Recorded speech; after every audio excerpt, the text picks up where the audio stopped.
அமித்ஷாவை குற்றம் சாட்டி பேசுகிற துணிச்சல் இல்லாததால் நயினாரை குற்றம் சாட்டுகிறார் டிடிவி தினகரன். டிடிவி தினகரனின் நோக்கம் எடப்பாடியை முதல்வர் வேட்பாளர் ஆக்கக்கூடாது என்பதுதான். அதை ஏற்றுக்கொண்டால் என்டிஏவிலிருந்து அதிமுக வெளியேறும். அதன் மூலம் சுலபமாக திமுகவை ஜெயிக்க வைக்க முடியும். தினகரனின் அஜெண்டா இப்போது புரிந்திருக்கும். அதிமுகவில் பிரிந்தவர்களை இணைப்பது என்கிற பெயரில் குறிப்பிட்ட மூவரை மட்டும், அதுவும் ஒரே சமூகத்தை சேர்ந்த மூவரை இணைப்பது பற்றி மட்டும் பேசுகிறார்களே, இது ஏன் என்று யோசிக்க தோன்றுகிறது. முன்பு எடப்பாடியை என்டிஏவுக்குள் கொண்டு வர செங்கோட்டையனை பயன்படுத்திய பிஜேபி இப்போது டிடிவி ஓபிஎஸ்ஐ மீண்டும் என்டிஏவுக்குள் கொண்டு வர செங்கோட்டையனை பயன்படுத்தலாம். நேதாஜி எந்த அளவுக்கு ஒரு மாபெரும் தலைவரோ அவருடைய ஹைட்டுக்கு சமமான ஹைட்டு கொண்ட ஒரு மாபெரும் தலைவர் பசும்பொன் முத்துராமலிங்க தேவர் அவர்களுக்கு பாரத் ரத்னா வழங்க வேண்டும் என்கிற கோரிக்கையை அவர் முன்வைத்திருக்கிறார். பசும்பொன் ஐயா முத்துராமலிங்க தேவர் அவர்களுக்கு பாரத ரத்னா விருதினை வழங்க வேண்டும். கோலஹலாஸ் டிவி யூடியூப் சேனல், இது வாய்மையின் எக்காலம். என்டிஏவிலிருந்து நாங்கள் வெளியேறியதற்கு காரணம் நயினார் நாகேந்திரன் என குற்றம் சாட்டி இருக்கிறாரே டிடிவி தினகரன். வணக்கம் நண்பர்களே. அதாவது டிடிவி தினகரன் நயினார் மீது குற்றம் சாட்டி பேசி இருப்பது அபத்தத்திலும் அபத்தமானது. எடப்பாடி பழனிசாமிக்கு நயினார் அவர்கள் கூடுதல் முக்கியத்துவம் தருகிறார்கள், அதனால நாங்கள் வெளியேறுகிறோம் அப்படின்னு ஒரு நொண்டிச்சாக்கு. கொஞ்சம் யோசிச்சு பாருங்க. நயினார் நாகேந்திரன் என்பவர் ஒரு மாபெரும் தேசிய கட்சியின் மாநில தலைவர். தேசிய தலைமை என்ன முடிவு எடுக்குமோ அதைத்தான் அவர் ஃபாலோ பண்ண முடியும். நயினார் நாகேந்திரன் ஒரு மாநில தலைவர் என்கிற முறையில தன்னிச்சையாக எதுவும் செய்ய முடியாது. தமிழகம் தொடர்பாக அகில இந்திய தலைமை எடுக்கிற முடிவை தமிழகத்துல இம்ப்ளிமெண்ட் பண்ண வேண்டியதுதான் நயினார் நாகேந்திரனுடைய ரோல். அதுக்கு மேல ஒண்ணும் கிடையாது. முடிவெடுக்கும் இடத்துல நயினாரே கிடையாது. அப்படின்னா எடப்பாடி பழனிசாமிக்கு கூடுதல் முக்கியத்துவம் தருவது அப்படிங்கிற முடிவை யார் எடுத்தார்கள்? பிஜேபி அகில இந்திய தலைமை எடுத்தது. ஏப்ரல் 12ஆம் தேதி என்டிஏவுக்குள்ள அதிமுகவை அமித்ஷா அவர்கள் கொண்டு வருகிறார். அதை எடப்பாடி பழனிசாமி அவர்கள் முன்னிலையில அமித்ஷா அவர்கள் ஒரு பிரஸ் மீட் மூலமா அறிவிக்கிறார். அன்னைக்கு அந்த மேடையில அண்ணாமலை அவர்களும் இருந்தார். அந்த முடிவை எடுக்கிறப்போ அண்ணாமலை அவர்கள் தான் மாநில தலைவர், அதை மறந்துடக்கூடாது. அப்போ அதை அனௌன்ஸ் பண்றப்போ மிக தெளிவா அமித்ஷா ஒரு விஷயத்தை சொல்லுகிறார்.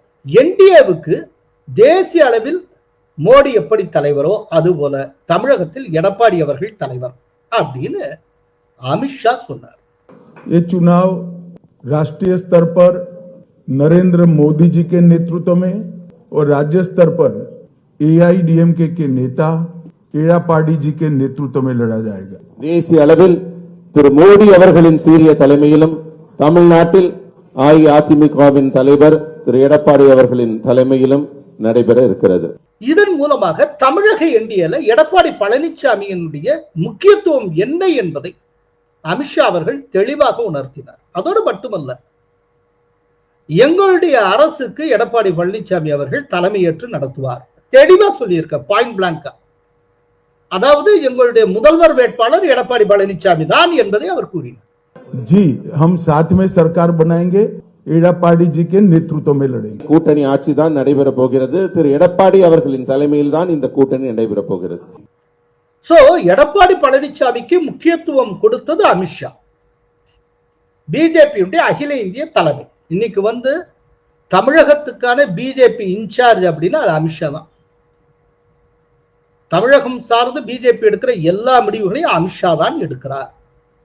முழுக்க முழுக்க தமிழக எலெக்ஷனை அவர் தான் கான்சென்ட்ரேட் பண்ண போகிறார். சோ இது அமித்ஷா எடுத்த முடிவு.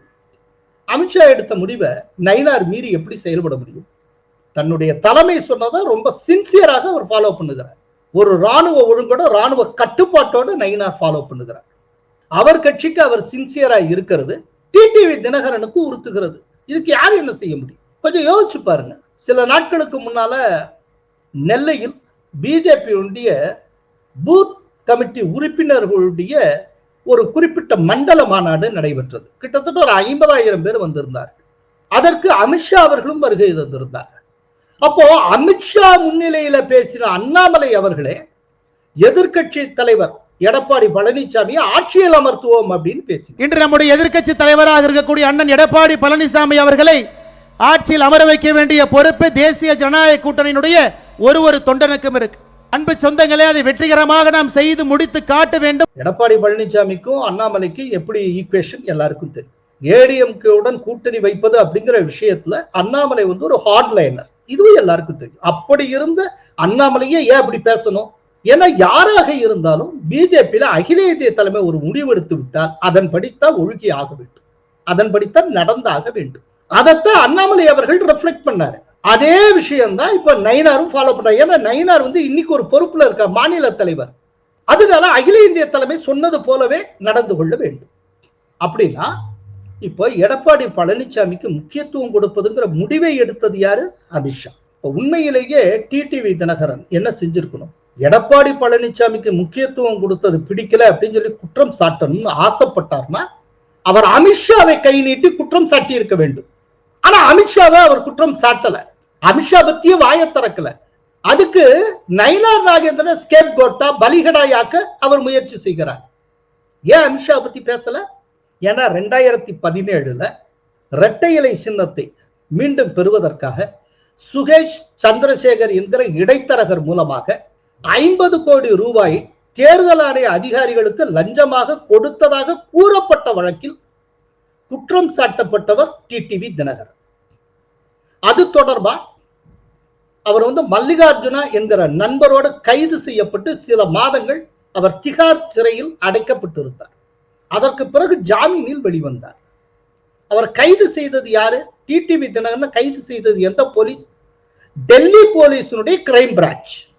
டெல்லி போலீஸ் யாருடைய கண்ட்ரோல்ல வருது? மத்திய உள்துறை அமைச்சகத்தினுடைய கண்ட்ரோல்ல வருது. இன்றைக்கு மத்திய உள்துறை அமைச்சகத்துல அந்த அமைச்சராக இருப்பவர் யார்? அமித்ஷா அவர்கள்.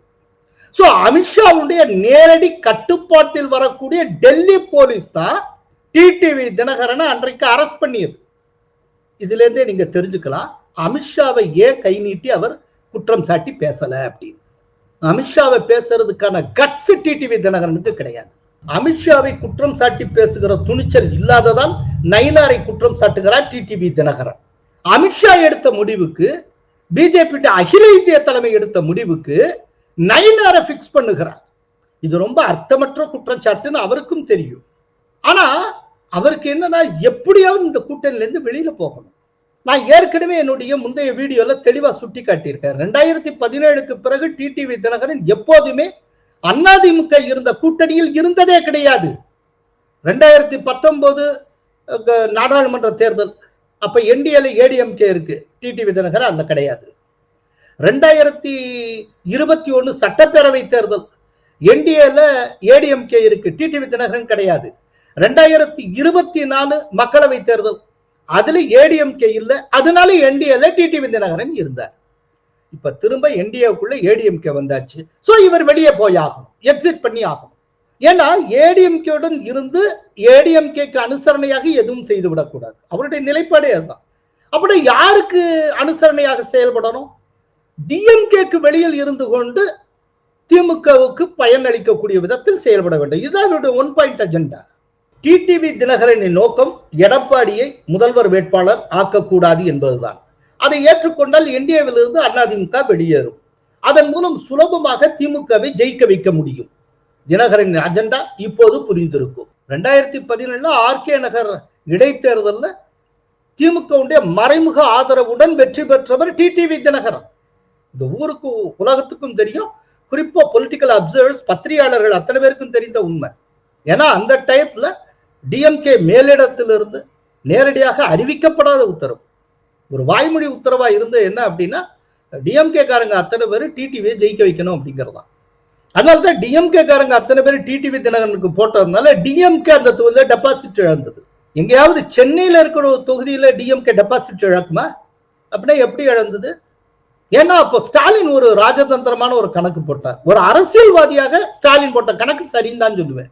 அவர் என்ன கணக்கு போட்டார் அப்படின்னா, நமக்கு இப்பவே 89 எம்எல்ஏ இருக்காங்க, ஆர்கே நகர்ல ஒரு டிஎம்கே மேன் ஜெயிச்சாலும் 90 எம்எல்ஏ ஆகும், ஒண்ணு கூடும். இதை வச்சுட்டு நம்ம என்ன செய்ய போறோம்? இதுக்கு பதிலா டிடிவி தினகரனை ஜெயிக்க வச்சால் இந்த ஆட்சியை கவிழ்ப்பார். ஜெயலலிதாவால் அமைக்கப்பட்ட அதிமுக ஆட்சியை டிடிவி தினகரன் வெற்றிகரமாக கவிழ்ப்பார். அதற்கான சாதுரியங்கள் டிடிவி தினகரனுக்கு உண்டு என்று அவர் நம்பினார். அதனால டிடிவி தினகரனை ஜெயிக்க வச்சு எம்எல்ஏவாக சட்டப்பேரவைக்குள் அனுப்பினார். ஸ்டாலின் என்ன நினைத்தாரோ அதை செய்வதற்கான முயற்சியை ரொம்ப ஒரு சின்சியராக பண்ணினார் டிடிவி தினகரன். செஞ்சொற்று கடன் கழித்தார். அதிமுகவிலிருந்து 18 எம்எல்ஏக்களை வெளியே கொண்டு வந்தார். கவர்னரை சந்தித்தார். அதற்கு அப்புறம் தான் சபாநாயகர் இந்த 18 எம்எல்ஏக்களையும் தகுதி நீக்கம் செய்தார். அப்புறம் 18 எம்எல்ஏக்களும் மாறி மாறி கோர்ட்டினுடைய கதவை தட்டினாங்க. கடைசியில கோர்ட்டு சபாநாயகர் எடுத்த முடிவில் நாங்கள் தலையிட மாட்டோம்னு கைவிட்டது. கடைசியில 18 எம்எல்ஏக்களும் ஒண்ணும் இல்லாம போனாங்க. இந்த ப்ராசஸ்க்கு மத்தியில டிடிவி தினகரன் மட்டும் எம்எல்ஏ ஆயிட்டார். ஆர்கே நகர்ல போட்டிட்டு எப்படி இதுதான் நடந்தது. சோ ஆட்சி கவிழ்ப்பு முயற்சியில், அதாவது ஜெயலலிதாவால் அமைக்கப்பட்ட அரசை கவிழ்க்கிற முயற்சியில் ஈடுபட்டவர் டிடிவி தினகரன். சோ அன்றைக்கிலிருந்து இன்றைக்கு வரைக்கும் டிடிவி தினகரனுடைய 1 பாயிண்ட் அஜெண்டா டிஎம்கேயை ஜெயிக்க வைப்பது, அதிமுகவை வீழ்த்துவது. இதுக்கு டிடிவி தினகரனுடைய ஆதரவாளர்கள் என்ன வியாக்கியானம் கொடுப்பாங்க அதையும் சொல்றேன். ஏன் சார் டிடிவி தினகரன் இப்படிலாம் பிரிஞ்சு போறதுனால பாருங்க, 20 தொகுதி 25 தொகுதியில ஏடிஎம்கே அடிவாங்க. பேசாம டிடிவி தினகரனை ஜெயிக்க வச்சிருந்தா அந்த தொகுதியில ஃபுல்லா ஏடிஎம்கே ஜெயிச்சிருக்கலாம்ல அப்படிமா அவங்க ஆதரவாளர்களே சொல்றாங்க. டிடிவி தினகரன் இந்த மாதிரி எதிர்த்து போட்டியிடுகின்ற காரணத்தினால வாக்குகள் பிரிந்து அதிமுக தோற்றிருக்கிறது. சில தொகுதிகள்ல ஒரு 20 25 ஏதோ 2021 ஒட்டி அதை பேசிக்கிட்டே இருந்தாங்க கொஞ்ச காலத்துக்கு. அப்படின்னா என்ன அர்த்தம்? ஏடிஎம்கே ஒரு சில தொகுதிகளில் தோற்கடிப்பதற்கு டிடிவி தினகரன் காரணமாக இருந்தார் அப்படிங்கிறது. நான் கேட்கிறேன், ஒரு கட்சி தன்னுடைய தோல்விக்கு காரணமாக இருந்த ஒருவருக்கு பதவி வழங்கி கௌரவப்படுத்துமா? அவருக்கு தண்டனை தானே வழங்கும். எல்லா கட்சியிலும் அப்படித்தான் நடக்கும். இப்ப டிஎம்கேல இதே போல நடந்து டிஎம்கே வீழ்ச்சிக்கும் தோல்விக்கும் ஒரு காரணமாக இருந்தால் அதை டிஎம்கே தலைமை வரவேற்று அவருக்கு பதவி வழங்கி கௌரவிப்பாங்களா? அப்படி நடக்குமா? எல்லா கட்சியிலும், எந்த கட்சியா இருக்கட்டும், ஒரு கட்சியினுடைய தோல்விக்காக பாடுபட்டவருக்கு அந்த கட்சி பதவி வழங்கி கௌரவப்படுத்தணும்னு எதிர்பார்க்கிறது எவ்வளவு பெரிய அபத்தமான எதிர்பார்ப்பு. இந்த அபத்தமான எதிர்பார்ப்பை அதிமுக தலைமை மீது தொடர்ந்து மீடியாக்கள் திணித்து வந்தன. அதற்கு காரணம் என்ன? இன்னைக்கு இருக்கிற மீடியாக்கள், குறிப்பா காட்சி ஊடகங்கள் யாருடைய ஊடகங்கள்னு தெரியும். எந்த கட்சியால் இயக்கப்படுகிற ஊடகங்கள் அப்படிங்கிறது எல்லாருக்கும் தெரியும். எல்லா மீடியாக்களுடைய 1 பாயிண்ட் அஜெண்டா என்ன அப்படின்னா, டிஎம்கேனா இன்னைக்கும் அதுக்கு மாற்று அதிமுக. அதிமுகவை வீழ்த்துவதுதான் டிஎம்கே வாழ வைப்பதற்கான சரியான வழி. அதிமுகவை வீழ்த்துவதற்கு திமுக அளவுக்கு ரொம்ப சின்சியராக பாடுபடக்கூடியவர் டிடிவி தினகரன். அதனால டிடிவி தினகரனை தொடர்ந்து ப்ரமோட் பண்ணிட்டு இருக்காரு. அவர் சொல்லுவதற்கு இசைவான ஒரு நேரட்டிவை உருவாக்குவது, இதுதான் இங்க இருக்க மீடியாக்களுடைய கடமை. அதே போல மீடியாக்கள் இன்னொன்னு சொல்லும், அது என்னன்னா அதிமுகவிலிருந்து பிரிந்தவர்கள் அத்தனை பேரையும் மீண்டும் இணைக்க வேண்டும் அப்படிங்கிற நேரட்டிவை தொடர்ந்து முன்னெடுத்துட்டு இருப்பாங்க. முதல்ல அவர்கள் பிரிந்தவர்கள் அல்லர், இதை நான் பல தடவை சொல்லிட்டேன். அவர்கள் நீக்கப்பட்டவர்கள். டிடிவி தினகரன், சசிகலா, ஓபிஎஸ் இவர்கள் எல்லாரும் அதிமுகவின் பொதுக்குழுவால் நீக்கப்பட்டவர்கள். டிடிவி தினகரனும் சசிகலாவும் ஓபிஎஸ் விருப்பத்துக்கு இணங்க ஓபிஎஸ் திருப்திப்படுத்துவதற்காக நீக்கப்பட்டவர்கள். அன்னைக்கு அவங்க 2 பேரையும் நீக்கணும்னு சொல்லி டிமாண்ட முன் வச்சது ஓபிஎஸ். அப்பதான் அவர் சசிகலாவுக்கு எதிராக தர்ம யுத்தம் நடத்தின டைம். எப்படியாவது ஓபிஎஸ் திரும்ப கட்சிக்கு கொண்டு வர வேண்டும் அப்படிங்கிறதுக்காக அவர் வைத்த முன் நிபந்தனைகளை அதிமுக ஏற்றது. அதனால ஓபிஎஸ் திருப்திப்படுத்துவதற்காக அதிமுக என்கிற கட்சி டிடிவி தினகரனை அடிப்படை உறுப்பினர் பொறுப்பிலிருந்து நீக்கியது, சசிகலாவை தற்காலிக பொதுச் செயலாளர் என்கிற பதவியிலிருந்து நீக்கியது. அதே போல ஓபிஎஸ் விருப்பத்துக்காக அதிமுக ஆட்சி ஜெயலலிதா மரணம் பற்றி விசாரிப்பதற்கு ஆறுமுகசாமி தலைமையிலான விசாரணை கமிஷனை அமைத்தது. இது வரலாறு. அதனால அவர்கள் நீக்கப்பட்டவர்கள், பிரிந்தவர்கள் அல்ல. அதே போல ஓபிஎஸ்க்கு கட்டம் கட்டது பொதுக்குழு. இவ்வளவையும் நம்ம நினைவில் வைத்துக் கொள்ள வேண்டும். இன்னைக்கு மீடியாக்களுடைய அட்வைஸ் என்னன்னா, இப்படி வெளியில போயிருக்கவங்களா திரும்ப ஏடிஎம்கேக்குள்ள இணைக்கணும். செங்கோட்டையெல்லாம் ரொம்ப நல்ல விஷயத்தை தானே அட்வைஸ் பண்றாரு. இப்படியே ஒரு நேரேட்டிவை செட் பண்றாங்க. ஏன் இணைக்கணும்னு சொன்னால், இப்ப திமுகவிலிருந்து நீக்கப்பட்ட மூக்க அழகிரியை மீண்டும் திமுகவில் இணைக்க வேண்டும் அட்வைஸ் பண்ண வேண்டியதானே?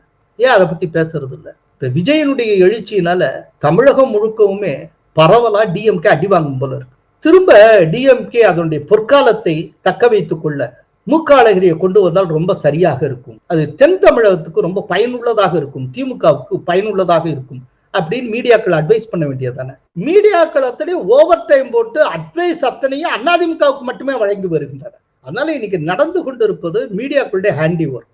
எப்படியாவது தொடர்ந்து டிஎம்கே ஜெயிக்க வைக்கணும், ஏடிஎம்கே தோல்வியுற செய்ய வேண்டும். அதற்கு டிடிவி தினகரன் பாடுபடுவார் என்றால் டிடிவி தினகரனுக்கு முழு போக்கஸ் அவங்க கொடுப்பாங்க. அதற்காக ஓபிஎஸ் பாடுபடுவார் என்றால் அதை போக்கஸ் பண்ணுவாங்க. செங்கோட்டையன் பாடுபடுவார்னா செங்கோட்டையனை போக்கஸ் பண்ணுவாங்க. இதுதான். இல்ல ஒரு முக்கியமான விஷயத்த சொல்ல விரும்புறேன். டிடிவி தினகரனும் சரி, ஓபிஎஸும் சரி, செங்கோட்டையனும் சரி, அவர்கள் திசை மாறி செல்லுவார்கள், என்டிஏவுக்கு எதிராக திரும்புவார்கள் என்பது டெல்லி தலைமைக்கு நன்றாக தெரியும்.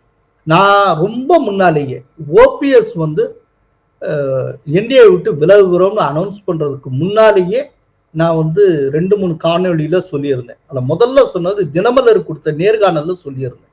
என்னன்னா 2 முக்கியமான இண்டஸ்ட்ரியலிஸ்ட் அமித்ஷாவை சந்திச்சாங்க. அப்போ அவங்க என்ன பர்பஸுக்காக சந்திச்சாங்களோ அதெல்லாம் பேசி முடிச்சுட்டு கடைசியா பேசுறப்போ தமிழ்நாடு பாலிடிக்ஸை பத்தி கொஞ்ச நேரம் பேசினாங்க.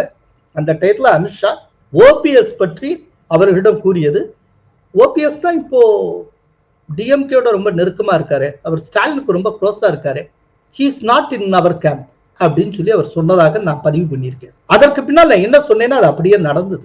இது ஆல்ரெடி அவங்க தெரிஞ்சு வச்சிருந்தனால தான் மோடி அப்பாயின்மெண்ட் கொடுக்கல.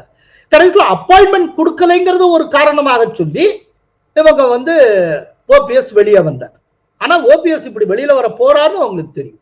இதே போதுதான் டிடிவி தினகரன் பாதை மாறுவார்னு தெரியும். அதனால்தான் ஏப்ரல் 12ஆம் தேதி அமித்ஷா இங்க இருந்தப்போ டிடிவி தினகரனுக்கு அவர் அப்பாயின்மெண்ட் கொடுக்கல. டிடிவி தினகரன் சென்னையில இருக்க. சோ சென்னையில டிடிவி தினகரன் இருக்கிறப்பவே இவருக்கு அப்பாயின்மெண்ட் கொடுக்கல அப்படிங்கிற விஷயம் பரவிச்சுன்னா அது தனக்கு அவமானம் அப்படின்னு கருதின டிடிவி தினகரன் தந்திரமா ஒண்ணு செய்தார். உடனே அன்னைக்கு அவராவே ஒரு ஹாஸ்பிட்டல்ல போய் அட்மிஷன் போட்டு படுத்துக்கிட்டார், எனக்கு ரொம்ப உடம்பு சரியில்லை அப்படின்ட்டு. ஏன்னா ஹாஸ்பிட்டல்ல இருந்ததுனால அவர் அமித்ஷாவை சந்திக்க முடியலைன்னு அப்படி ஒரு கதையை கொண்டு போகல, நம்ப வைக்கலாங்கிறதுக்காக. ஆனா அதுக்கு அடுத்த நாளே அவர் பிரஸ் மீட் நடத்தினார், அதெல்லாம் வேற விஷயம். சோ இவங்க 2 பேரையும் கரெக்டா தான் பிஜேபி அசஸ் பண்ணியிருந்தது. அதுக்கப்புறம் செங்கோட்டையன் விஷயத்துல ஆரம்பத்துல பிஜேபி செங்கோட்டையனை என்கேஜ் பண்ணிக்கிட்டே இருந்தாங்க. நிர்மலா சீதாராமன் செங்கோட்டையன் பல தடவை பேசியிருக்காங்க. செங்கோட்டையன் நிர்மலா சீதாராமன் டெல்லிக்கே போய் சந்தித்தது உண்டு. ஒரு டயத்துல என்கேஜ் பண்ணிட்டு இருந்தாங்க. கரெக்டா ஒரு டயத்துல அவர் அசஸ் பண்ணி கழட்டி விட்டாங்க. அதுக்கப்புறம் செங்கோட்டையனை அவங்க திரும்பி கூட பார்க்கல. அமித்ஷா வந்தப்போ செங்கோட்டையன் கேட்கிறாங்க, நீங்க அமித்ஷாவை சந்திப்பீர்களா அப்படின்ட்டு. செங்கோட்டையன் பதிலே பேசல, கையெடுத்து அப்படி கும்பிட்டுட்டு போயிட்டார். அதுக்கப்புறம் தான் செங்கோட்டையனும் திமுகவுக்கு ஆதரவான ஒரு நிலைப்பாட்டை எடுத்திருக்கிறார். கூட்டி கழிச்சு பாத்தீங்கன்னா என்டிஏவிலிருந்து விலகுவதற்கான ஒரு தருணத்துக்காக டிடிவி தினகரன் வெயிட் பண்ணிட்டு இருந்தார். அது ஆல்ரெடி அவர் எடுத்த முடிவு. இன்னொன்னு கொஞ்சம் யோசிச்சு பாருங்க, இது இப்படி யோசி. அமித்ஷா இந்த அளவுக்கு கேட்டகாரிக்கலா எடப்பாடி தான் தமிழக என்டிஏவுடைய தலைவர், அவர் தலைமையில் தான் ஆட்சின்னு சொன்னதுக்கு அப்புறமும் என்டிஏவில் டிடிவி தினகரன் ஒட்டி கொண்டிருந்தாரா இல்லையா? அண்ணாமலையே நெல்லையில எடப்பாடி பழனிசாமியை ஆட்சியில் அமர்த்துவோம்னு சொன்னதுக்கு அப்புறமும் இருந்துகிட்டு இருந்தாரா இல்லையா? இவ்வளவு நடந்ததுல அப்புறம் என்ன திடீர்னு? ஸோ அவருக்கு ஒரு காரணம் வேணும். அப்படியே ஒரு டெவலப் ஆன டக்குன்னு. ஏன்னா அவர் ஏடிஎம்கே இருந்த அணியில அவர் இருந்ததே கிடையாது. இதுதான் விஷயம். இவர் இருக்க மாட்டாருங்கிறது டெல்லி மேலிடத்துக்கும் தெரியும். அவங்களும் அவரை கட் பண்றதுக்கு முடிவு கொண்டாங்க. இவரும் அவராகவே கட்டாகி விட்டார். அப்படி எதிர்பார்த்திருந்தனால தான் மூப்பனார் நினைவு நாளுக்கு ஓபிஎஸ்க்கும் அழைப்பு கிடையாது, டிடிவி தினகரனுக்கும் அழைப்பு விடுக்கல. அப்படி ஆல்ரெடி எதிர்பார்த்திருந்தனால தான் ஓபிஎஸ்க்கும் மோடி அப்பாயின்மெண்ட் கொடுக்கல, டிடிவி தினகரனுக்கும் அமித்ஷா அப்பாயின்மெண்ட் கொடுக்கல. எங்களை ஒரு துக்கடா கட்சி என்று பிஜேபி நினைத்து விட்டது என டிடிவி தினகரன் வருத்தப்பட்டு இருக்கிறாரே. நாங்க எங்களுக்கு ஒரு ரீஜனல் பார்ட்டி, ஒரு துக்கடா கட்சி. சின்ன துக்கடா பசங்க அறிவிச்ச உடனே எல்லாரும் அதை பெரிய பிரேக்கிங் பண்றீங்க. எனக்கா நாங்க சின்ன கட்சி தானே, ஒரு பெத்த கட்சி வந்துட்டுன்னு சொல்லி அவங்க இருந்திருக்கலாம். அது சரி, நம்மள சின்ன கட்சின்னு நினைச்சிருக்கலாம் திரு நயினார் நாகேந்திரன். இது துக்கடா கட்சி தானங்க நினைக்க முடியும். அது ஒரு லெட்டர் பேட் மூமெண்ட், வேற எப்படி நினைக்க முடியும்? நான் ஏற்கனவே இந்த காணொலியில ஸ்டாட்டிஸ்டிக்ஸ் எல்லாம் கொடுத்துருக்கேன், வேணாலும் யார் வேணாலும் செக் பண்ணி பார்த்துக்கலாம். 2019 மக்களவை தேர்தலில் கிட்டத்தட்ட ஒரு 5.25% வாங்கின டிடிவி தினகரன் 2021 சட்டப்பேரவை தேர்தலில் 165 தொகுதிகளில் போட்டியிட்டு 2.3% வாக்குகளை பெற்றார். தேர்தலுக்கு தேர்தல் அவர் தேய்ந்து கொண்டே இருக்கிறார். எனக்கு தெரிய தமிழ்நாட்டில் அண்மை காலத்துல கடந்த ஒரு 10 ஆண்டுகள்ல தேர்தலுக்கு தேர்தல் 1%, 2% வளர்ந்து கொண்டு இருக்கிற கட்சின்னா அது நாம் தமிழர் மட்டும்தான். டிடிவி தினகரன் தேய்ந்து கொண்டே இருக்கா. இன்னைக்கு அவருடைய ஓட் பேங்க்கு 1.5% கூட இருக்கும். 2024 தேர்தலில் அவர் வாங்கின ஓட்டு வந்து 0.9%. அப்படிங்கிறப்போ அது ஒரு துக்கடா கட்சி தானே, அது என்ன பிரம்மாண்டமான கட்சின்னு நான் நினைக்க முடியும்? இதுல வந்து எடப்பாடி பழனிசாமிக்கு ஏன் முக்கியத்துவம் கொடுத்தீங்கன்னா, எடப்பாடி பழனிசாமி 23% இருக்கக்கூடிய கட்சியினுடைய தலைவர், டிடிவி தினகர் 2.3% இருக்கக்கூடிய கட்சியின் தலைவர். எப்படி ரெண்டு பேரையும் சமமா நடத்த முடியும்? எல்லாமே வந்து ஒரு ப்ரொபோர்ஷனேட்டா தானே கிடைக்கும். இன்னும் சொல்ல போனால் எங்களோட துக்கடா கட்சின்னு நினைச்சிருக்கலாம் அப்படின்னு டிடிவி தினகரனே சொல்லுகிறாருன்னா, அவருடைய பார்வையில அவருடைய கட்சி துக்கடாவாகத்தான் தோற்றுகிறது. அவருக்கே அப்படி தோன்றுகிறப்போ அடுத்தவங்களுக்கு அது பிரம்மாண்டமான கட்சியாவா தெரியும்? நீங்க ஆர்கே நகர் தேர்தலில் இடைத்தேர்தலில் டிடிவி தினகரன் ஜெயிச்சப்போ அவர் சட்டக்கலர் தூக்கி விட்டு எப்படியெல்லாம் பேசிட்டு இருந்தாரு. ஏதோ எதிர்கால தமிழக அரசியலை நாயகனே அவருங்கிற மாதிரி எப்படியெல்லாம் ஃபோக்கஸ் பண்ணிக்கிட்டாரு. கொஞ்சம் யோசிச்சு பாருங்க, அதை ரீகால் பண்ணுங்க. இன்னைக்கு அவரே வந்து எங்களோட துக்கடா கட்சின்னு நினைச்சிருக்கலாம் அப்படின்னு இப்படி இறங்கி வந்து பேசுறாருன்னா எந்த இடத்துக்கு அவர் வீழ்ந்து இருக்கிறார். அதனால ப்ரொபோர்ஷனேட்டா அவருடைய உயரத்துக்கு ஏற்ற மரியாதை தான் எங்க போனாலும் கிடைக்கும். பிஜேபி இல்ல, ஏடிஎம்கே கூட்டணி இல்ல, எங்க போனாலும் அப்படித்தான். அனைவரும் ஒன்றிணைய வேண்டும் என்று செங்கோட்டையன் சொல்கிறார். ஒன்றிணைய வேண்டும் என்பது ஒரு நல்ல கோரிக்கை தானே? கோரிக்கை நல்ல கோரிக்கை, சொல்லுவது யார், சொல்லப்படுகிற நேரம் எது, இதெல்லாம் ரொம்ப முக்கியம். அதாவது ஒரு கசாப்பு கடைக்காரன் காருண்யம் பற்றி பேசுறான்னா நிறைய யோசிப்போம். இவர் ஏன் இதை பத்தி பேசுறாரு அப்படின்னு. செங்கோட்டையன் சசிகலாவும் தினகரனும் நீக்கப்பட்ட காலத்திலேயே இதே அதிமுக தான் இருந்தார். அன்றைக்கு அவர் கொடி பிடிச்சது உண்டா? இப்படி நீக்கி இருக்க கூடாதுன்னு எப்பயாவது பப்ளிக்கா இந்த மாதிரி பேசினது உண்டா? அவர்கள் நீக்கப்பட்டதுல இன்னைக்கு வரைக்கும் 8 ஆண்டு காலம் மௌனமாகத்தானே இருந்தார். அது ஏன் நீக்கப்பட்ட காலத்துல அதை ஏன் கண்டிக்கல? இன்னும் சொல்ல போனால் இந்த 8 ஆண்டு காலமும் அவர்களுடைய நீக்கத்தை அவர் ஏற்றுக்கொண்டுதானே இருந்தார். அப்புறம் இன்னைக்கு என்ன வந்தது? செங்கோட்டையன் இதுக்கு முன்னால, ரொம்ப நாளைக்கு முன்னால இல்ல, 2023 ஜனவரியில என்ன பேசினார்ங்கிறத பார்ப்போம். இந்த ஆதாரத்தை நான் ஆல்ரெடி ஒரு காணொலியில கொடுத்துருக்கேன், திரும்பவும் சொல்றேன். அதாவது 2023 ஜனவரியில ஈரோடு இடைத்தேர்தல் ஒட்டி அவர் வந்து ஈரோட்டில் வச்சு ஒரு பிரஸ் மீட் நடத்துகிறார். அப்போ அவர் என்ன சொல்லியிருந்தார்னா, இரட்டை இலை சின்னம் கிடைப்பது தொடர்பாக இன்னும் 3 நாட்களில் முக்கிய முடிவு தெரிந்துவிடும், அதனால அதுல எங்களுக்கு சிக்கலே இருக்காது. ஏனென்றால் இந்த அதிமுகவில் தான் 98.5% அதிமுகவினரும் இருக்கிறார்கள் அப்படின்னு அவர் சொன்னார். இன்று எல்லோரும் இந்த அணி இப்படி பிரிந்து இருக்கிறது என்று கூட சொல்கிறார்கள். 98.5% ஒரே அணியிலே நாம் இருக்கிறோம், ஒருங்கிணைந்து. அதுவும் மாண்புள்ள எடப்பாடி அவருடைய தலைமையில் 2023 மொத்த அதிமுகவும் எடப்பாடி பழனிசாமியை பொதுச் செயலாளராக கொண்ட அதிமுகவில் தான் இருக்கிறது அப்படிங்கிறத உறுதிபட சொன்ன செங்கோட்டையன் 2025 ஏதோ மொத்த அதிமுக பிளவுண்டு கிடப்பது போன்ற ஒரு தோற்றத்தை உருவாக்குகிறார். என்ன காரணம்? எது காரணம்? பின்னால் இருந்து இயக்குவது யார்? இதுதான் நம்ம கேள்வி. அதனால பொதுப்படியா அவர் நல்லதுக்கு சொல்றாரு கெட்டதுக்கு சொல்றாருங்கிறது இல்ல. அவர் எதை சொன்னாலும் இது நல்லதுக்கு தானே சொல்றாருன்னு நினைக்கிறோம். நல்லதுக்கு சொன்னா ஏன் முதல்லயே சொல்லல? அதனால செங்கோட்டையன் சொல்லுகிற கருத்து சம்பந்தமா நம்ம சிந்திக்க கூடாது. இந்த கருத்தை இப்போது செங்கோட்டையன் சொல்லுவது ஏன்? கரெக்டா எலெக்ஷன் நெருங்கிட்டு இருக்க நேரத்துல இதை ஏன் சொல்றாரு? இத்தனை காலமாக சொல்லாமல் இருந்தது ஏன்? இந்த கேள்வியை நான் பல தடவை எழுப்பிட்டேன். 8 ஆண்டு கால மௌனம் ஏன் அப்படின்னு கேட்டிருக்கேன். இன்னைக்கு வரைக்கும் செங்கோட்டையன் ஒரு பதில் கிடையாது. அப்பனா இந்த திடீர் ஞானோதயத்துக்கு பின்னால் யாரு இருக்கிறார்கள், இயக்குகிற சக்தி எது, இது தெரியணும். மொட்டை அவர் என்ன சொல்றாருங்கிறத வச்சுட்டு அது சரியாத்தானே சொல்றான்னு சொல்லக்கூடாது. சரியான விஷயத்தை மோசமான நபர்களும் சொல்லக்கூடும்.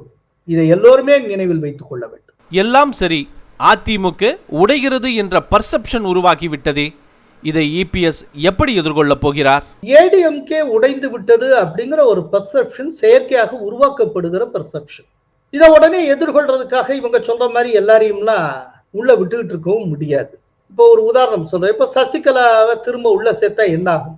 சசிகலா மீது இன்றைக்கும் குறிப்பாக தமிழகத்து தாய்குலத்தினர் அத்தனை பேருக்கும் ஒரு எதிர்மறையான கருத்து உண்டு. ஜெயலலிதா மறைவுக்கு பிறகு சசிகலா பற்றிய எதிர்மறையான ஒரு பார்வை தமிழகத்தை சேர்ந்த அத்தனை பேருக்கும் ஏற்பட்டது. ஓபிஎஸ் தீவிர வேண்டுகோளுக்கு இணங்க எடப்பாடி பழனிசாமி அவர்களால் நியமிக்கப்பட்ட ஆறுமுகசாமி விசாரணை கமிஷனை தன்னுடைய அந்த கமிஷன் பரிந்துரையில சசிகலாவிடம் மீண்டும் விசாரணை நடத்த வேண்டும் என்று கூறியிருக்கிறது. அப்படிங்கிறப்போ சசிகலா போன்றவர்கள் திரும்ப உள்ள வந்தா அதிமுக மிக பெரும் பின்னடைவை சந்திக்கும். ஆனா சசிகலா உள்ள வந்துட்டு அதிமுக எங்கேயோ பிச்சுக்கிட்டு போயிருங்கிற ஒரு செயற்கையான இமேஜை இங்க இருக்கிற ஊடகங்கள் திட்டமிட்டு உருவாக்குகின்றன. ஏன்னா இன்னைக்கு இருக்கிற இந்த ஊடகங்கள் எல்லாம் ஒரு காலத்துல அதிமுகவில் இருந்து விட்டு பிறகு அதிமுகவால் வெளியேற்றப்பட்டு இன்னைக்கு வரைக்கும் டிஎம்கே ஸ்லீப்பர் செல்களாக யார் யார் இருக்கிறாங்களோ அவங்கள ப்ரமோட் பண்ணி கொண்டு இருக்கின்றனர். அந்த ஸ்லீப்பர் செல்லாம் உள்ளுக்குள்ள நுழைஞ்சாச்சுன்னா என்ன ஆகும்? அது அதிமுகவுக்கு பெரும் பின்னடைவை ஏற்படுத்திவிடும்.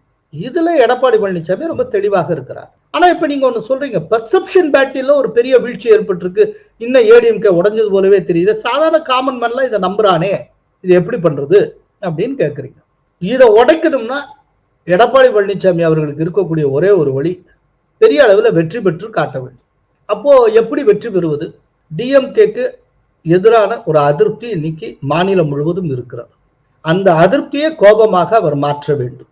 தான் செய்ய போவதை அவர் சொல்ல வேண்டும். இன்னைக்கு ஜிஎஸ்டி பெருமளவு மோடி குறைத்து இருக்கிறார். இந்த ஜிஎஸ்டி வரி குறைப்பு, அதனால சாதாரண மக்கள் இன்னைக்கு அடைய போகிற பயன்கள் இது அத்தனையும் மக்கள்கிட்ட அவங்க எடுத்து சொல்லணும். அரிசியை நீங்க லூஸ்ல வாங்கினீங்கன்னா ஒரு டயத்துல ஜிஎஸ்டி உண்டு, இன்னைக்கு 0. ஹோட்டல்ல பெரும்பாலான மக்கள் விரும்பி சாப்பிட்டு கூட பரோட்டாவுக்கு 5% ஜிஎஸ்டி, இன்னைக்கு 0. ஏராளமான பொருட்கள், இதெல்லாம் மக்கள்கிட்ட கொண்டு போய் சேர்க்கணும். சோ டிஎம்கேக்கு எதிரான அதிருப்தியை கோபமாக மாற்றுவது, மோடியும் கடந்த காலத்தில் எடப்பாடி பழனிசாமி செய்த, அதாவது அவர் அரசு இருந்தப்போ செய்த சாதனைகளை கொண்டு போய் சேர்க்கிறது. அதே போல நிர்மலா சீதாராமன் பட்ஜெட் மூலமாக 12 லட்சம் வருமான வரி உச்சவரம்ப கொடுத்தார். அதன் மூலமா கிட்டத்தட்ட மிடில் கிளாஸ் ஃபேமிலி எல்லாமே இப்ப இன்கம் டாக்ஸ் நெட்ல இருந்து வெளியில வந்துட்டாங்க. இதை மக்களுக்கு திரும்ப நினைவுபடுத்துவது, இந்த மாதிரி செய்ததை சொல்லி ஓட்டு கேட்பது, செய்ய போவதை சொல்லி ஓட்டு கேட்பது, இதெல்லாம் எடப்பாடி பழனிசாமி ஃபாலோ பண்ணும். இதன் மூலமாக வெற்றி பெற்று காட்ட வேண்டும். அவர் திட்டவட்டமா மிகப்பெரிய வெற்றி அடைஞ்சிட்டார் அப்படின்னா இந்த சத்தம் எல்லாம் தானாகவே அடங்கிப்போம். வெற்றி அடையாத வரைக்கும் தான் இவங்க சத்தம். ஆனா இப்ப எடப்பாடி பழனிசாமி வெற்றி அடைவதற்கான சரியான டிராக்கை தேர்ந்தெடுத்து விட்டார். இப்ப திண்டுக்கல் மாவட்டம் சின்னாளம்பட்டியில ரொம்ப முக்கியமான ஒரு கருத்தை அவர் சொல்லி இருக்கிறார். தேவர் திருமகனார் பசும்பொன் முத்துராமலிங்க தேவர் அவர்களுக்கு பாரத் ரத்னா வழங்க வேண்டும் என்கிற கோரிக்கையை அவர் முன்வைத்திருக்கிறார். பசும்பொன் ஐயா முத்துராமலிங்க தேவர் அவர்களுக்கு நாட்டின் உயரிய விருதான பாரத ரத்னா விருதினை வழங்க வேண்டும் என்று அதிமுக சார்பா மத்திய அரசிடம் கோரிக்கை வைப்பு. அதை நிறைவேற்றுவதற்கு அனைத்து முயற்சியும் அதிமுக கட்சி எடுக்கும். மதுரை விமான நிலையத்துக்கு தேவர் திருமகனார் பெயரை சூட்ட வேண்டும் என்கிற கோரிக்கையை அவர் வலியுறுத்தி இருக்கிறார். ஐயா பசும்பொன் முத்துராமலிங்க தேவர் திருமகனார் அவருடைய பெயரை மதுரை விமான நிலையத்திற்கு பெயர் வைக்க வேண்டும் என்று அனைத்து இந்திய அண்ணா திராவிட முன்னேற்ற கழகத்தின் சார்பாக மத்திய அரசை வலியுறுத்தி அந்த பெயர் வைப்பதற்கான முயற்சியை அதிமுக கட்சி செயல்படுத்தும் என்பதை இந்த நேரத்தில் தெரிவிக்க விரும்புகின்றேன். சரியான டைரக்ஷன். ஆக்சுவலா தேவர் திருமகன் பசும்பொன் முத்துராமலிங்க தேவர் அளவுக்கு தமிழகம் கண்ட மாபெரும் தலைவர்கள் வேறு யாருமே கிடையாது. மிக பெரும் தலைவர். அவர் மொத்த பாரதத்துக்கும் சொந்தக்காரர். ஆனால் அவரை ஏதோ ஒரு ஜாதிக்கு மட்டுமே தலைவர் மாதிரி குறுக்கி, அதுவும் இந்த மீடியாக்கள் செய்த நேரேட்டிவ். அவர் மொத்த தேசத்துக்கு உரிய தலைவர். அவர் இன்னொரு நேதாஜிங்க. நேதாஜி எந்த அளவுக்கு இந்தியாவில் ஒரு மாபெரும் தலைவரோ அவருடைய ஹைட்டுக்கு சமமான ஹைட்டு கொண்ட ஒரு மாபெரும் தலைவர் பசும்பொன் முத்துராமலிங்க தேவர் அவர்கள். அவருக்கு பாரத் ரத்னா கட்டாயம் கொடுக்கணும்னு வலியுறுத்தி நானே பல காணொலிகள்ல பேசியிருக்கேன். இப்ப கூட ரீசெண்டா ஒரு காணொலியில பேசியிருக்கேன். எனக்கு இருக்கிற வருத்தம் என்னன்னா, அவருக்கு இன்னும் அகில இந்திய அளவுல தரப்பட வேண்டிய மரியாதை கௌரவம் இன்னமும் தரப்படவில்லை. எதிர்காலத்தையாவது பசும்பொன்னார் அவர்களுக்கு போஸ்ட்மஸ்ஸா பாரத் ரத்னா விருது வழங்கப்பட வேண்டும்.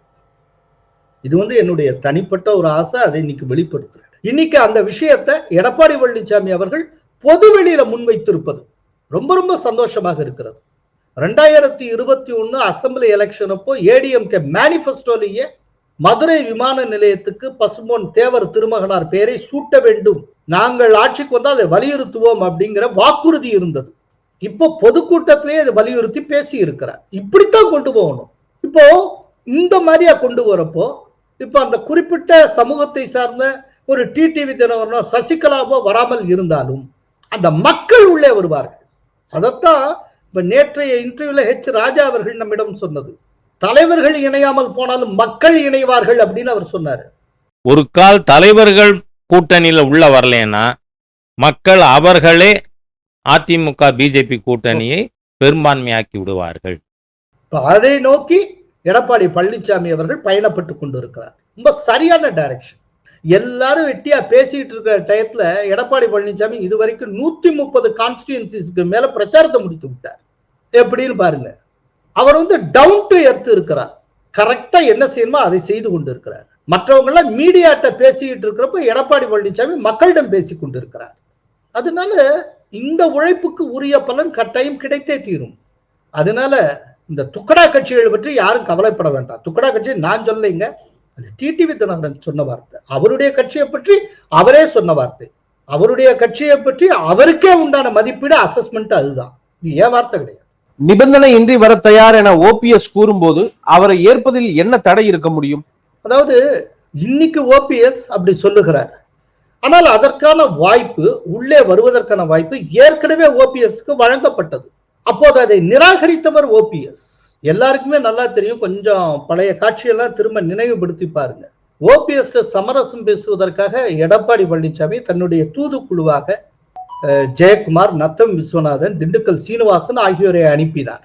ஆனா அவங்க எவ்வளவோ கன்வின்ஸ் பண்ண முயற்சி பண்ணியும் ஓபிஎஸ் அவர்கள் கன்வின்ஸ் ஆகல. அவர் இறங்கியே வரமாட்டேன்னு சொல்லிட்டாரு. இதுக்கு இடையில அன்றைக்கு பத்திரிகையாளர்கள் மத்தியில உலா வந்த ஒரு முக்கியமான தகவல் என்ன அப்படின்னா, உறுதிப்படுத்தப்படாத தகவல்.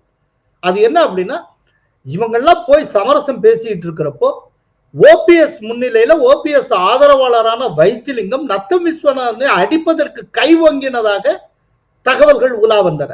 ஆக்சுவலா இந்த அளவுக்கு போனதும் உடனே இபிஎஸ் அவங்க தொடர்பு கொண்டு என்ன இப்படி அடிக்கிறதுக்கு பாயிறாங்க, என்ன செய்யலாம்னே அப்படின்னு கேட்டதும் இதுக்கு மேல நம்ம முயற்சி எடுக்க வேண்டாம். ஓபிஎஸ்க்கு கொடுக்க வேண்டிய எல்லா மரியாதையும் நம்ம கொடுத்துட்டோம். ப்ராப்பரா அவர் இணைக்கிறதுக்கு முயற்சி எல்லாம் செஞ்சுட்டோம். அவர் அதுக்கு பயன்படுத்திக்க தயாரா இல்ல. நம்மளை இல்ட்ரீட் பண்றாங்கன்னா இதுக்கு மேல நீங்க முயற்சி செய்ய வேண்டாம், திரும்பி வந்துருங்க அப்படின்ட்டு. அதுக்கப்புறம் தான் இனி ஓபிஎஸ் வேண்டாம் அப்படிங்கிற முடிவுக்கு வந்தது. சோ ஓபிஎஸ்க்கு என்னென்ன வாய்ப்பை கொடுக்கணுமோ அது எல்லாமே கொடுத்தாங்க. அது ஓபிஎஸ் நடுவ விட்டார். ஒரு கோல்டன் ஆப்பர்ச்சுனிட்டி அதை அவர் தட்டி விட்டார். இந்த விஷயத்த 2022 அக்டோபர் 3 நாமக்கல் மாவட்ட அதிமுக செயல் வீரர்கள் கூட்டத்துல முன்னாள் அமைச்சர் தங்கமணி வெளிப்படையாக சொல்லியிருந்தார். நாங்க எப்படியாவது ஓபிஎஸ் திரும்ப உள்ள கொண்டு வரணும்னு பார்த்தோம். அவருக்கு இணை பொதுச் செயலாளர் பதவி வழங்குகிறோம் என்று வாக்குறுதி தந்தோம். எவ்வளவோ கெஞ்சினோம். ஆனா அவர் அதை நிராகரித்தார். நாங்கள் என்ன செய்ய முடியும் என்றார். இந்த தகவல் அன்னைக்கு ஒரு சில நாளேடுகள்ல மட்டும் வெளிவந்தது. இதை கேட்டி தங்கமணி அதிமுக ஊழியர் கூட்டத்துல பேசினது. அதனால அதைத்தான் எடப்பாடி பழனிசாமி தந்தி டிவி கொடுத்த பேட்டியில தெளிவா சொல்லியிருப்பார். காலம் கடந்து விட்டது. வாய்ப்பு கொடுத்தாங்க, நழுவ விட்டது ஓபிஎஸ். ஓபிஎஸ் நழுவ விட்டது ஓபிஎஸ் குற்றம். இதுக்கு எடப்பாடி பழனிசாமி எதுவும் செய்ய முடியாது. பிரிந்தவர்களை இணைக்க வேண்டும் என்பதே புரியாத கான்செப்டாக உள்ளது என்று கேபி ராமலிங்கம் கூறியிருக்கிறாரே. பிஜேபி தலைவர்களில் ஒருவரும் முன்னாள் அதிமுக காரருமான கேபி ராமலிங்கம் ஒரு பிரஸ் மீட்டில் ஒரு முக்கிய விஷயத்தை முன்வைத்திருக்கிறார். பிரிந்தவர்களை அதிமுகவில் இணைப்பது என்று சொல்லுகிறார்கள். பிரிந்தவர்களை இணைப்பது என்றால் என்ன? இப்போ நான் கூட பழைய அதிமுக காரன் தான். என்னை திமுகவில் இணைப்பதா? நயினார் நாகேந்திரன் காங்கிரஸில் இருக்கும் திருநாவுக்கரசு, திமுகவில் இருக்கும் சேகர் பாபு இவர்களை எல்லாம் இணைப்பதா? இந்த கான்செப்டே புரியவில்லை என்று கூறியிருக்கிறார். இது என்ன ஒன்றுபடுத்துறதா? அப்பனா நயினார் நாகேந்திரனும் போகணும் அதிமுகவுக்கு, கேபி ராமலிங்கம் அதிமுகவுக்கு போகணும். அப்பதான் ஒன்றுபடுத்துறதா? திருநாவுக்கரசு காங்கிரஸ் இருக்காரு, அவரும் ஒன்றுபடுத்துறதா? ஏவாவேலு எல்லாம் இருக்கிறாங்கல்ல, ஏன் சேகர் பாபு, செந்தில் பாலாஜி, அப்ப இவங்களெல்லாம் ஒன்றுபடுத்தணுமா? இது இந்த கான்செப்டே எனக்கு புரியல. இதன் மூலம் ஒரு விஷயத்தை தன்னையும் அறியாமல் அம்பலப்படுத்தி இருக்கிறார் கேபி ராமலிங்கம்.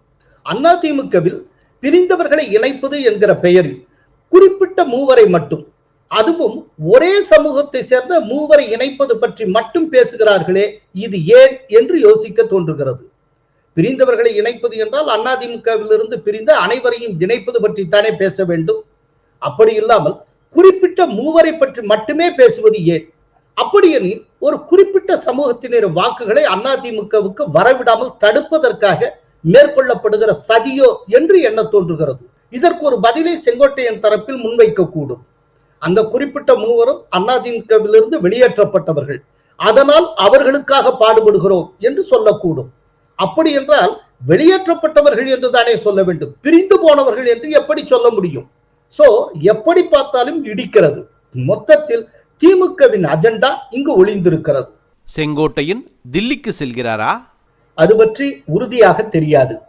ஆனால் அவர் டெல்லிக்கு செல்வதற்காக இன்று காலை கோவை விமான நிலையம் வந்திருந்தார். அப்போது அவரிடம் செய்தியாளர்கள் பல கேள்விகளை முன்வைத்தனர். அதற்கு செங்கோட்டையன் என்ன பதிலளித்தார் என்பதை பார்ப்போம். நான் கோயிலுக்கு செல்கிறேன், மன நிம்மதிக்காக ஹரித்வார் செல்லுகிறேன், கொஞ்சம் ரிலாக்ஸாக இருக்க வேண்டி கோயிலுக்கு போகிறேன், ராமரை வணங்கி விட்டு வர வேண்டியதுதான். ஹரித்வார் போறேங்க, இதான் 9ஆம் தேதி போட்டு விட்டாங்க. நான் கோயிலுக்கு போறேங்க, ஏன்னா கொஞ்சம் போயிட்டு வந்து ரிலாக்ஸ் ஆகிட்டு. அனைவரும் ஒன்றாக இருக்க வேண்டும், கட்சி வளர வேண்டும், இதுதான் என்னுடைய நோக்கம். நல்லதுக்காக சொல்கிறோம். அதற்கு பொதுச் செயலாளர் பல்வேறு முடிவுகளை எடுக்கிறார். முடிவுகள் குறித்து இப்போது கருத்து சொல்ல முடியாது, காலம்தான் பதில் சொல்லும். அது ஒரு நல்லதுக்கு சொல்றான். அதில் பல்வேறு முடிவுகளை பொதுச் செயலாளர் எடுக்கிறாரு. அதை பற்றி நான் ஒன்றும் எனக்கு என்ன எடுக்கிற முடிவுகளை பற்றி கருத்துக்கள் சொல்ல இயலாது. காலம் தான் எனது பயணத்தில் பிஜேபி தலைவர்கள் எவரையும் சந்திக்க போவது இல்லை, நாளை முக்கிய அறிவிப்பு எதையும் வெளியிட போவதில்லை என்று கூறியிருக்கிறார் செங்கோட்டையன். இல்ல அந்த மாதிரி இதெல்லாம் சொல்லிட்டாங்க. நேற்று சந்திக்கிற சும்மா ஒரு ரோமர் வந்தது, அந்த மாதிரி இல்லை. 9ஆம் தேதி நம்ம செய்தியாளர் சந்திக்கிற சொன்னாங்க, அதுவும் இல்லை. அந்த மாதிரி செய்திகளை நம்ம சொல்லுங்க. பிஜேபி தலைவர்களை சந்திக்க போவதில்லை என்று செங்கோட்டையனே சொல்லி இருக்கிறார். என்றாலும் டெல்லிக்கு வரும் செங்கோட்டையனிடம் பிஜேபி மேலிடம் நேரடியாகவோ மறைமுகமாகவோ பேச வாய்ப்பு உண்டு. காரணம், இப்போது வெளியேறி உள்ள டிடிவி, ஓபிஎஸ் எல்லோரும் நேற்று வரை என்டிஏவில் பிஜேபியுடன் இருந்தவர்கள். அவர்களை அதிமுகவில் இணைப்பது குறித்து தான் அதிமுக பொதுச் செயலருக்கு செங்கோட்டையன் 10 நாள் கெடு விதித்தார். எனவே என்டிஏவின் பழைய பார்ட்னர்களை மீண்டும் கொண்டு வர, அதாவது என்டிஏவுக்குள் கொண்டு வர பிஜேபி முயற்சி செய்யக்கூடும். அந்த முயற்சியின் ஒரு பகுதியாக செங்கோட்டையனுடன் பிஜேபி மேலிட தலைவர்கள் பேச்சுவார்த்தை நடத்தலாம். எடப்பாடிக்கு அழுத்தம் தந்து அவரை என்டிஏவுக்குள் கொண்டு வருவதற்காக செங்கோட்டையனை பிஜேபி பயன்படுத்தி வந்தது. ஏப்ரல் 12ஆம் தேதி எடப்பாடியுடன் கூட்டணி முடிவான பிறகு செங்கோட்டையனுக்கு பிஜேபி மேலிடம் எந்த அப்பாயின்மெண்ட்டும் கொடுக்கவில்லை என்பதை நாம் நினைவில் கொள்ள வேண்டும். இப்போது என்டிஏவில் இருந்து பிரிவதாக அறிவித்திருக்கக்கூடிய ஓபிஎஸ் டிடிவியை மீண்டும் என்டிஏவுக்குள் கொண்டு வர செங்கோட்டையனுடன் பேச்சுவார்த்தை நடத்துவார்கள் என்றுதான் நான் கருதுகிறேன். முன்பு எடப்பாடியை என்டிஏவுக்குள் கொண்டு வர செங்கோட்டையனை பயன்படுத்திய பிஜேபி இப்போது டிடிவி, ஓபிஎஸ் மீண்டும் என்டிஏவுக்குள் கொண்டு வர செங்கோட்டையனை பயன்படுத்தலாம். நன்றி, வணக்கம். கோலஹலாஸ் டிவி யூடியூப் சேனல், இது வாய்மையின் எக்காலம்.